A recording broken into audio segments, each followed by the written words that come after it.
welcome back to How to Hunter raiding guides. We're in Mr. Pandaria finally. After far too long in the beta, we're here. We're in the Mogu'shan Vaults, and of course, well, you would think we're on the Stone Guard, first boss in there. We're actually not. That would be coming next week, primarily because, ironically, I screwed up on that video, and it's not great footage to show in a guide, basically. If you want to have a lol at that, you can go and check it out on my guild's YouTube channel, link below. In the meantime, though, we're going to be focusing on Feng the Accursed this week. Boss number 2, pretty simple actually. The first two bosses, I don't want to say they're face roll, but they're pretty simple from a DPS point of view. There's not a lot that we actually have to do. So let's get straight on with the tactics. First off, Feng the Accursed is going to pick from 3 essences from Mogu champions. We're going to get either Spirit of Fist, Spirit of Spear, or Spirit of the Staff. Now it looks like these could come in any order, but this week, in the first week, we're going to get Spirit of the Fist first. And there's 2 abilities here that we really care about. First of those is Epicenter. Feng channels a violent earthquake that inflicts nature damage. The quake inflicts more damage towards its epicenter and reduces a player's chance to hit by 75%. Which basically means we want to stay away from the boss. Ideally, we can just stand still for the entire duration of Spirit of the Fist. Melee, DPS, and the tanks are going to have to move away from Epicenter. We don't have to worry about that. The other ability, Lightning Fists. Feng slams a lightning charged fist into the ground, causing a shockwave to pulse in front of him. The shockwave inflicts a shit ton of nature damage and stuns those caught in its path. So basically, get out of the way of the lightning. Ideally, how this should work is that your tanks should have Feng facing away from the ranged DPS, and when he does his lightning fist, you've just seen it creep across the top of the screen there. It's not going to come anywhere near us. However, he might do his epicenter and lightning fists combination kind of in rapid succession, and we might get lightning fists coming towards us. The tank should have that under control, and he should be able to tell us when that's going to happen. Obviously, as with any encounter, good communication is key. Here we've got a lightning fist coming at us right away. You can't miss it, just move out of the way. Okay, so if lightning fists are picked first, they'll come in at 95%.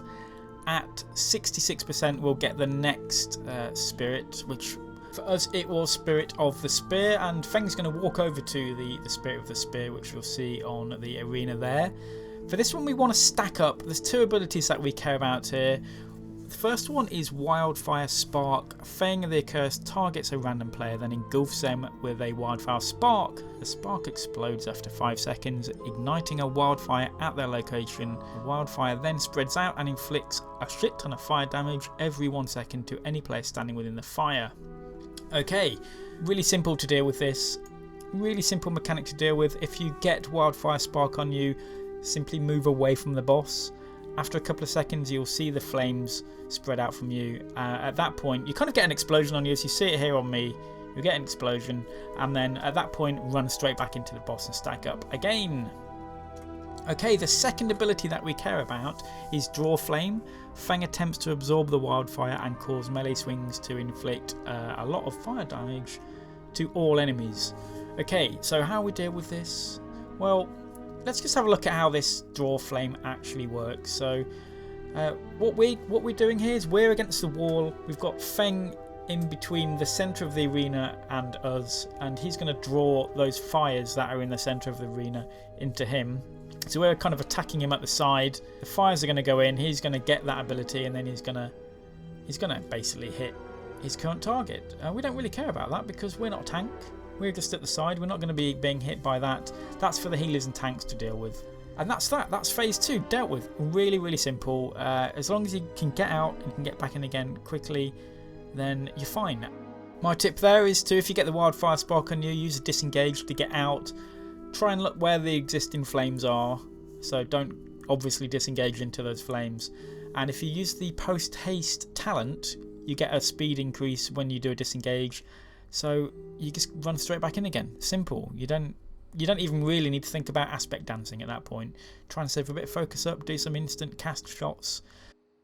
These days we have so many instant cast shots, most of which, or some of which, don't even rely on focus. So there's no need to aspect dance here to increase your DPS.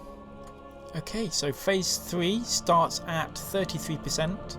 It's Spirit of the Staff in this case for us. I mean, again, we've got really only one ability in this phase that we care about, and that is Arcane Resonance. Feng charges a random player.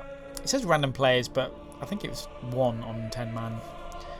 With Arcane Resonance, inflicting 1000 arcane damage to the target and all other nearby players within 6 yards. Each additional affected player amplifies the damage done to them all by 1000.